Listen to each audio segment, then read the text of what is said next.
An empty campus after a clear, concise email sent to the Santa Cruz High principal threatened a mass casualty shooting targeting everyone on school grounds.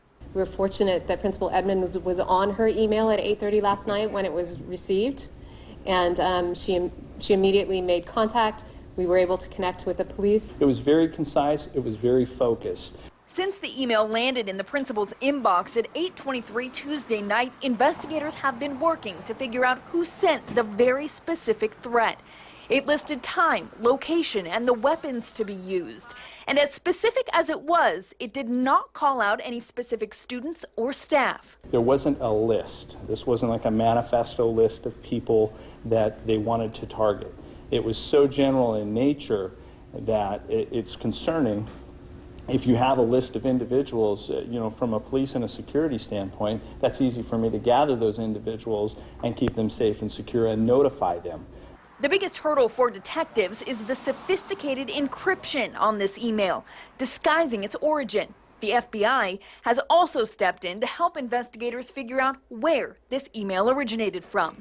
In Santa Cruz, Brittany Nielsen, KSBW, Action News 8. Now, the news of this threat obviously causing a lot of concern within the community. And we have team coverage. Our own Phil Gomez is live right now at Santa Cruz High School. Phil. Well, Dan, the Santa Cruz City School District has not decided to, if they're going to open up school tomorrow. Once they decide, they'll notify parents through their emergency messaging system, the same system they notified parents this morning. Although most parents got an emergency call or text around 6 in the morning saying school was closed, a handful showed up at Santa Cruz High School. They were met by school employees who handed out notices from the principal about the threat. I'm a little scared. I am. I mean, all of my kids have went to Santa Cruz High. I feel like, I don't know, the school's not safe right now, which it isn't. This isn't the first time the district has had to use the emergency messaging system. Just a few weeks ago, a 13-year-old student brought a gun onto the Mission Hill Middle School campus.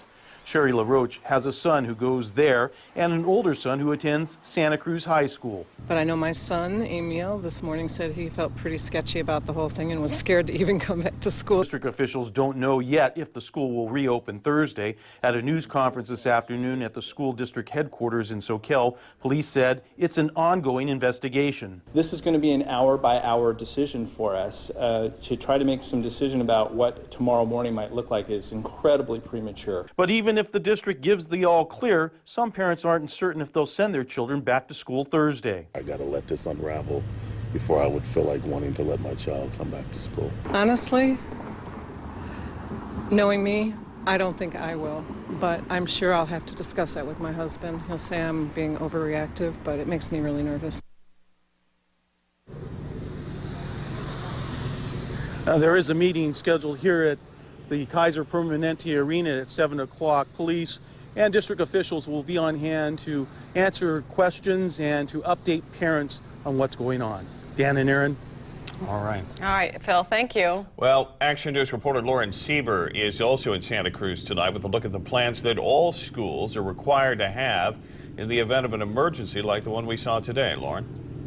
Yeah, Dan, we spoke with Monterey County's school super district intendant, Nancy Katowski. She says every school is required to have one of these. It's a safety plan. Now, on that plan, every school has to have a safety committee, developed a safety planning committee, and consult a law enforcement agency about their school safety plan. The plan must include the current status of school crime, including local law enforcement juvenile crime data, suspension and expulsion stats, and property damage information. The plan must also include disaster procedures or a crisis plan, which is where the school shooting threat falls under. Katowski also says each school is required to have one, but there's no uniform plan in place.